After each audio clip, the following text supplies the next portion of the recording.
اللہ تعالی موقع دیتے ہیں، پھر امتحان لیتے ہیں، کہ اس امتحان سے گزرو، ہم تمہارے عمل کو دیکھیں گے۔ تو وہ جو امتحان ہوتا ہے وہ امتحان بڑا سخت ہوتا ہے، اس میں ہر طرح حکم پورا کرنا ہے، اس میں یہ نہیں سوچنا ہے کہ یہ کام میرے کرنے کا ہے یا نہیں ہے، یہ کام میرے کرنے کا ہے یا نہیں ہے، یہ نہیں سوچنا۔ میں اس کی مثال دیتا ہوں سب سے پہلے کہ جو لوگ اور جو قوم، جو مخلوق اللہ کی عبادت میں سب سے آگے ہے، اس کا امتحان اتنا سخت ہے، اس کا امتحان اتنا سخت ہے۔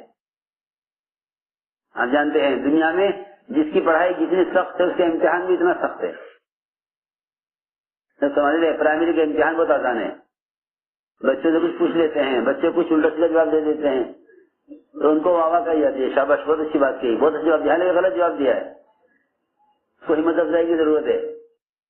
جی ہاں، لیکن اوپر کی جماعتوں کے امتحانات بڑے سخت ہوتے ہیں، ان کے امتحانوں کی ان کی سخت نگرانی ہوتی ہے، ان کی سخت نگرانی ہوتی ہے۔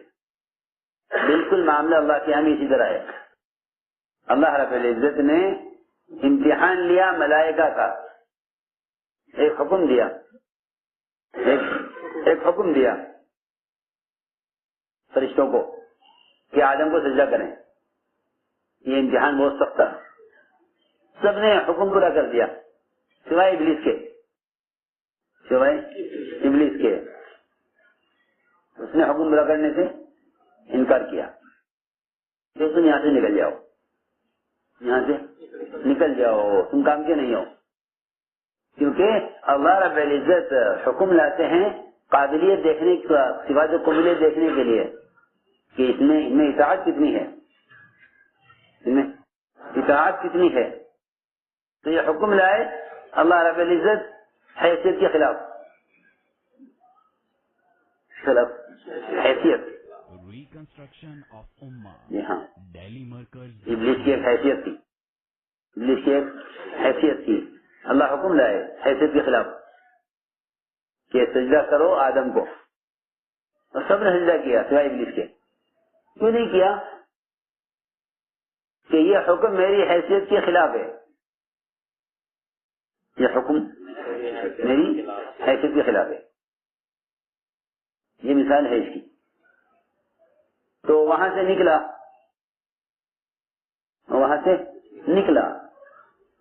کہ یہ حکم میری حیثیت کے خلاف ہے، یہ کہیں کہ اللہ رب العزت کے کسی بھی حکم کو اپنی حیثیت کے مقابلے میں دیکھو، بلکہ اللہ کے حکم کی حیثیت اللہ کے امر کی وجہ سے سوچو کہ اللہ کا حکم ہے، اس کو پورا کرنا ہے، اس کو پورا کرنا ہے، اس کو ہر حال میں پورا کرنا ہے، اللہ کا حکم ہے۔ ہم یہ نہیں دیکھیں گے کہ یہ حکم اس وقت پورا ہوگا یا نہیں ہوگا۔ تو اللہ رب العزت حکم لاتے ہیں کبھی حیثیت کے خلاف، حکم لاتے ہیں حیثیت کے خلاف۔ تو اس امتحان میں فرشتے کامیاب ہو گئے، فرشتے کامیاب ہو گئے اور ابلیس ناکام ہو گیا، کیونکہ اس نے حکم کا مقابلہ حیثیت سے کیا، حکم کا مقابلہ حیثیت سے کیا، اور اپنی حیثیت کا مقابلہ آدم سے کیا، حیثیت کا مقابلہ آدم سے کیا۔ انا خیر منک، کہ میں ان سے بہتر ہوں، میرے ساتھ مجھے یہ حکم دینا میرے ساتھ زیادتی ہے، حکم دینا مجھے میرے ساتھ زیادتی ہے، اس لیے میں یہ نہیں کروں گا۔ ہاں کوئی اور حکم دیجیے، کوئی اور حکم دیجیے۔ دیکھو دھیان سے بات سننا، اللہ رب العزت کے یہاں امتحان کا یہ طریقہ ہے کہ ہم حکم لائیں گے حیثیت کے خلاف، یہ دیکھنے کے لیے کہ یہ حکم پورا کرتے ہیں یا نہیں کرتے۔ کیونکہ اگر احکام آتے ہیں طبیعت کے مطابق، حیثیت کے مطابق، ان کو پورا کرنا کوئی کمال کی بات نہیں ہے، کمال تو یہ ہے ہم حکم لائیں گے حیثیت کے خلاف، کبھی حکم لائیں گے معمول کے خلاف، یہ دیکھنے کے لیے ان میں اطاعت کتنی ہے؟ حکم لائیں گے کبھی معمول کے خلاف، کہ ان میں اطاعت کتنی ہے؟ بیت المقدس کی طرف نماز ہوتی تھی، پھر حکم آیا کہ رخ پھیر لیجیے بیت اللہ کی طرف، تو صحابہ فوراً پلٹ گئے بیت المقدس سے بیت اللہ کی طرف۔ کیوں؟ ہم دیکھنا چاہتے تھے کہ کون رسول کا اتباع کرتا ہے اور کون اپنی رائے پر اڑ جاتا ہے، یا اپنی رائے پر یا اپنے قبلے پر اڑ جاتا ہے۔ صحابہ فوراً گھوم گئے آپ کے ساتھ ساتھ۔ تو میں نے عرض کیا کہ اللہ تعالی کی طرف سے امتحان ہوتا ہے، ہم یہ رکھ کے دیکھیں گے، ہم انہیں رکھ کر دیکھیں گے کہ یہ حکم کہاں تک پورا کرتے ہیں۔ حضور اکرم صلی اللہ علیہ وسلم نے ایک صحابی کے سے فرمایا جب انہیں باپ سے سب سے زیادہ محبت کرتے تھے، فرمایا ان سے کہ جاؤ اپنے باپ کا سر کاٹ کر لاؤ، اپنے باپ کا سر کاٹ کر لاؤ۔ وہ دوڑے، یہ نہیں پوچھا کہ کیا بات ہو گئی، کیوں؟ اس لیے کہ دین اطاعت کا نام ہے، دین اطاعت کا نام ہے، یہ دین اطاعت کا نام ہے۔ وجہ نہیں پوچھی، وجہ نہیں پوچھی کہ کیا وجہ ہے، میرے باپ نے کیا جرم کیا، میں آپ کا حکم پورا کر دوں گا، آپ مجھے وجہ بتا دیجیے۔ یہ کہیں کہ جو آدمی کسی حکم میں علت تلاش کرتا ہے وہ حکم کا انکار کر دیتا ہے کہ پہلے وجہ بتلاؤ، یعنی وجہ نہ پوچھو، وجہ نہ پوچھو۔ اگر وجہ معلوم کرو گے تو پھر تم نے یہ حکم وجہ کے لیے پورا کیا ہے، حکم کے لیے پورا نہیں کیا۔ کیا تم نے وجہ معلوم کی ہے کہ کیوں، حکم میں علت نہ پوچھو، حکم پورا کر دو، حکم پورا کر دو، تم امتحان میں کامیاب ہو جاؤ گے۔ تو صحابی دوڑے باپ کو قتل کرنے کے لیے، اور میں کہاں جا رہے ہو، کیا آپ کا حکم ہے؟ نہیں پوچھوں گا کیوں۔ ابراہیم علیہ السلام کو حکم دیا کہ بیٹے کو ذبح کرو، تو یہ نہیں فرمایا کہ کیوں، معصوم ہے، اسے کوئی گناہ تو نہیں ہوا ہے اور معصوم ہے وہ، تو وجہ نہیں پوچھی، وجہ نہیں پوچھی، نہ اللہ سے پوچھی اور نہ بچے کو حکم دیا، بلکہ فرمایا ابراہیم علیہ السلام نے کہ اپنے معاملے میں تم خود غور کرو، اللہ کا حکم آیا ہے، اللہ کا حکم آیا ہے، اپنے معاملے میں غور کرو، اپنے معاملے میں خود غور کرو۔ تو بیٹے نے کہا افعل ما تؤمر، کہ آپ کو جو حکم دیا گیا ہے اسے پورا کیجیے۔ تو میں نے جو مثالیں عرض کی ہیں کہ اللہ رب العزت امتحان لیتے ہیں، اللہ رب العزت امتحان لیتے ہیں، کبھی حکم لائیں گے حیثیت کے خلاف، کبھی حکم لائیں گے جذبے کے خلاف، کبھی حکم لائیں گے معمول کے خلاف، کبھی حکم لائیں گے صحابہ کی اپنی چاہت کے خلاف۔ حدیبیہ میں صحابہ کا جذبہ عمرہ کرنے کا تھا، حکم آیا کہ واپس جانا ہے، واپس جاؤ، حکم پورا کرو، حکم پورا کرو۔ تو میں نے عرض کیا کہ بہت سی چیزیں طبیعت کے خلاف آتی ہیں، ان کو برداشت کر لینا یہ قبولیت کا راستہ ہے، ان کو برداشت کرنا، ان کو پورا کرنا یہ قبولیت کا راستہ ہے۔ جو حکم انکار کر دیتے ہیں وہ اللہ کے یہاں قابل قبول نہیں ہوتے، وہ اللہ کے یہاں قابل قبول نہیں ہوتے، کہ اللہ کے یہاں قبولیت کے لیے قابلیت شرط ہے، اور قابلیت پیدا ہوتی ہے اطاعت سے، قابلیت پیدا ہوتی ہے اطاعت سے، یہ قابلیت پیدا ہوتی ہے اطاعت سے، کہ اللہ تعالیٰ کا جو حکم ہے تو حکم پورا ہو، جو حکم ہے وہ حکم پورا ہو۔ اس لیے اس راستے میں ترقی کا اور قبولیت کا سب سے بنیادی سبب اور سب سے بنیادی صفت وہ صبر ہے۔ وہ کیا ہے؟ صبر ہے جی، اس سے بنیادی چیز صبر ہے۔ صحابہ کرام فرماتے ہیں کہ ہم نے سب سے زیادہ خیریں جو پائی ہیں وہ صبر میں پائی ہیں، ناگواریوں کو برداشت کرنے میں، ناگواریوں کو برداشت کرنے میں، کہ ترقی کا سب سے بنیادی سبب وہ صبر کرنا ہے، ترقی کا بنیادی سبب صبر کرنا ہے۔ اور فرمایا کہ صبر علامات نبوت میں سے ہیں. صبر کسی سے ہے؟ علامات نبوت. نبی کے نبی ہونے کی علامت صبر ہے. جو حضور اکرم صلی اللہ علیہ وسلم کی صفات کو اپنی کتابوں میں پڑھا کرتے تھے یہود اور نصارہ، وہ آ کر آپ کو صبر میں آزمایا کرتے تھے. آپ کو صبر میں آزماتے تھے، آپ کے ساتھ زیادتی کرتے تھے دیکھنے کے لیے کہ آپ کے اندر صبر کتنا ہے. آپ کے ساتھ زیادتی کرتے تھے آپ کے صبر کو جانچنے کے لیے کہ آپ میں صبر کتنا ہے. آپ صلی اللہ علیہ وسلم اپنے صبر سے اسلام اور اپنے صبر سے نبوت سمجھایا کرتے تھے. اس لیے کہ داعی کے مزاج میں انتقام نہیں ہوتا، داعی کے مزاج میں صبر ہوتا ہے. داعی کے مزاج میں صبر ہوتا ہے، انتقام نہیں. کیوں؟ اس لیے کہ وہ ہدایت کا طالب ہے، امت کی ہدایت کے لیے بھیجے گئے ہیں. تو یہ ہدایت کے لیے بھیجے گئے ہیں کہ وہ انتقام کا جذبہ نہیں رکھیں گے. انتقام کا جذبہ تو ہلاکت کو کے لیے تیار کرتا ہے. انتقام کے جذبے سے ہلاکت کا جذبہ پیدا ہوتا ہے.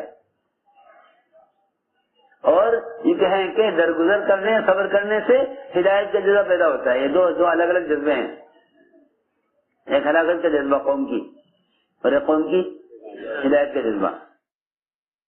کہ نبی صبر کے ذریعے ہدایت کا جذبہ پیدا کرتے ہیں قوم میں بھی، اپنے ماننے والوں میں بھی. اور انبیاء علیہ السلام صبر کے ذریعے ترقی کرتے ہیں.